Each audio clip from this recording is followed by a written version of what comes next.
भद्रवती नगर में भद्रवती नामक एक सुप्रसिद्ध सेठ रहता था। उसके विशाल व्यापार के कारण उनके नाम की ख्याति दूर दूर तक फैली हुई थी। ठीक इसी प्रकार कौशाम्बी नगर सेठ घोषक भी व्यापार के कारण दूर दूर तक सुप्रसिद्ध था। भद्रवती सेठ ने घोषक सेठ के व्यापार की प्रशंसा सुनकर विशेष भेंट भेजी थी। इस प्रकार वे दोनों व्यापारी एक दूसरे को बिना देखे व्यापार के कारण मित्र बने। कुछ समय बाद भद्रवती सेठ के यहाँ अहिवात प्लेग की महामारी फैल गई थी।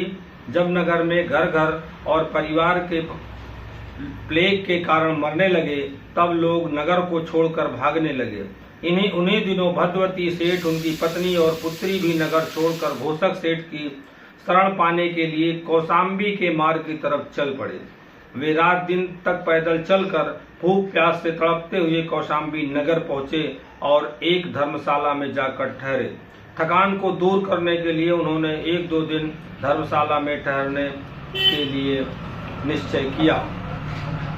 राजा उदयन के शासन काल में कौशाम्बी वत्स राज्य की राजधानी थी।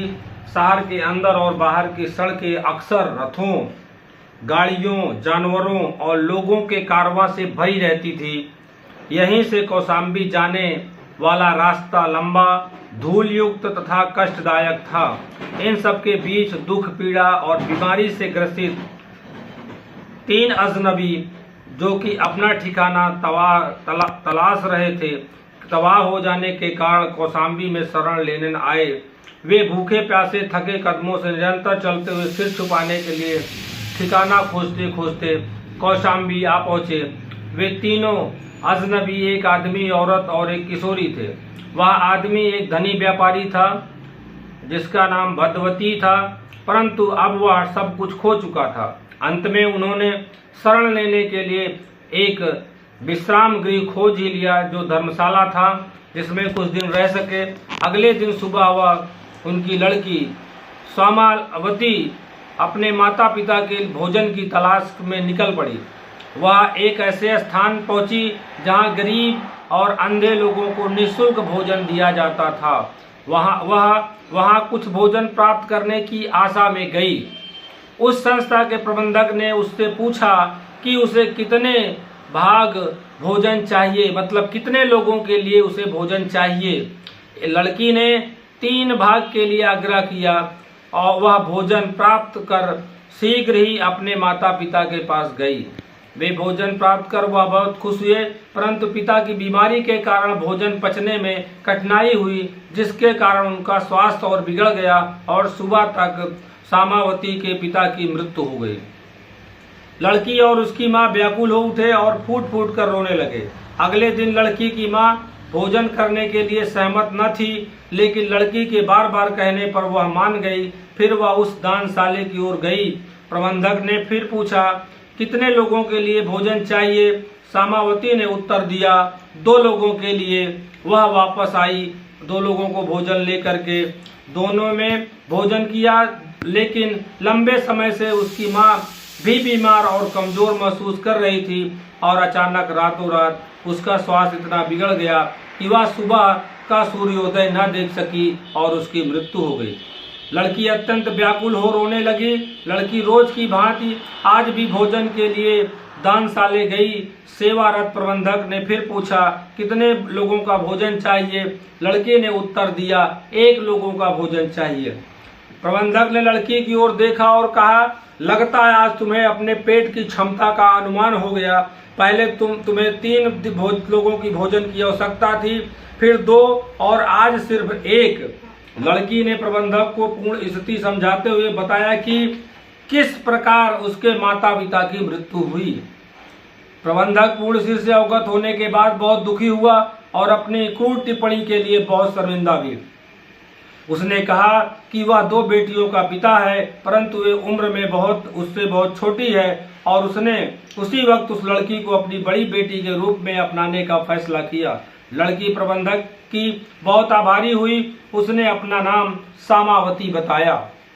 प्रबंधक, जिसका नाम मित्र था, सामावती उसके काम में बराबरी से हाथ बटाने लगी और जल्द ही सारे कार्य का भार अपने कंधों पर ले लिया। उसका व्यक्तित्व सभी से मिलनसार तथा सौम्य था। उससे उसके अच्छे स्वभाव के कारण वह दानशाले में अत्यंत लोकप्रिय बन गई। दानशाले पर काफी भीड़ भाड़ का माहौल रहता था।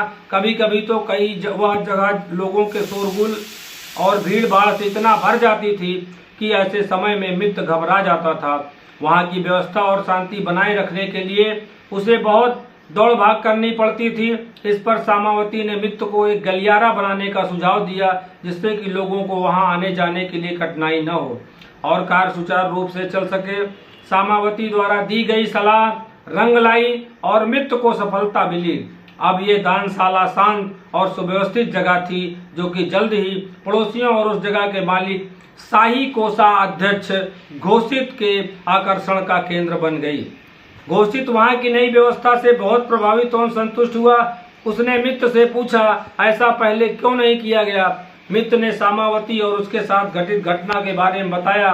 घोषित सामावती से मिलने के लिए बहुत उत्सुक था और जब उसने उसके व्यापारी पिता के बारे में सुना तो आश्चर्यचकित हो उठा, क्योंकि वह उसे पहले से जानता था। घोषित और कुछ भी सुनने से पहले सामावती को अपनी बेटी के रूप में अपनाना चाहता था, क्योंकि वह उसके व्यापारी पिता को भली भांति जानता था। मित्र सामावती को खोने का अनिच्छुक था, परंतु उसकी आजीविका कोषाध्यक्ष घोषित पर निर्भर थी। अब उसके पास और कोई चारा नहीं था।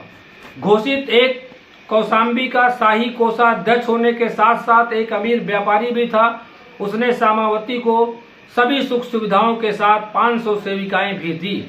सामावती के आकर्षक व्यक्तित्व ने जल्द ही उसे परिवार और सेविकाओं के बीच लोकप्रिय बना दिया। सामावती किसी भी विवाद या असंतोषजनक स्थिति को हल करने में सक्षम थी। सब कुछ अच्छा चल रहा था। एक दिन कौशाम्बी में एक उत्सव पड़ा, जिसमें सभी सुंदर वस्त्रों तथा आभूषणों से अलंकृत हो खुशियां मना रहे थे। सामावती और अन्य 500 महिलाएं भी इसमें शामिल होने शाही महल के रास्ते से होते हुए गुजर रही थी। उस समय राजा उदयन अपने राजमहल में ही थे तथा बाहर का सारा दृश्य देख रहे थे। उन्होंने सभी को जाते देखा, परंतु जब उसकी नजर सामावती पर पड़ी वह बहुत प्रभावित हुआ। उसने अपने एक परिचर को बुलाए पता लगाने को कहा कि वह कौन है। जब उसे पता चला कि वह घोषित की बेटी है तो राजा उदयन ने उसे दरबार में उपस्थित होने के लिए संदेश भिजवाया। घोषित ये सुन अत्यंत व्याकुल हो उठा और उसने इनकार कर दिया। राजा ये जान उग्र हो उठा। उसने स्वयं घोषित को आदेश दिया कि वह जल्दी सामावती को दरबार में उपस्थित करे। घोषित के फिर मना करने पर राजा ने उसके पद से निष्कासित करने की चेतावनी दी, परंतु घोषित ने हठ पूर्वक मना कर दिया। इसके परिणाम स्वरूप राजा ने घोषित को शाही कोषाध्यक्ष के पद से खारिज कर दिया, मतलब हटा दिया, तथा उसकी सारी संपत्ति जब्त कर ली। वह अपने पूरे परिवार समेत सड़क पर आ गया। जब सामावती को पता चला ये सब उसके कारण हुआ तो उसने राजा को धता बताते हुए निरर्थकता के दृष्टिकोण से घोषित को राजी कर लिया। वह राजा के पास गई और विवाह के बदले घोषित की संपत्ति एवं कोषाध्यक्ष का पद वापस करने की प्रार्थना की, जिससे राजा सहमत हो गया। अंत में घोषित ने वे 500 सेविकाएं भी सामावती को उसकी सेवा के लिए भेंट कर दी। अब वह रानी सामावती थी।